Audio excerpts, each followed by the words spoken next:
live with Groupe Kenworth Montreal TNT, trucks and tips. Hello, Matthew Ladd here, back in a Kenworth sleeper.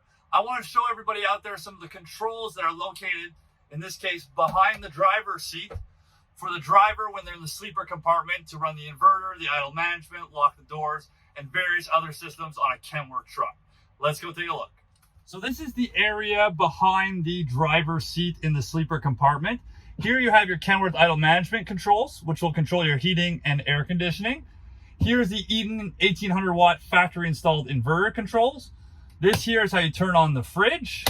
You have a 12 volt 120 watt plug here, a USB charger. This truck also has the additional option of an alarm in the back here, which you can control the alarm settings here.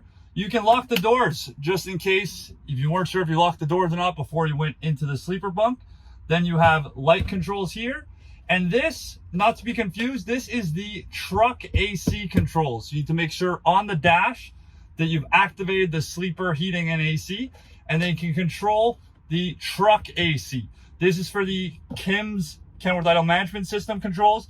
This is for the truck. And then you also have a little snowflake for the air conditioning.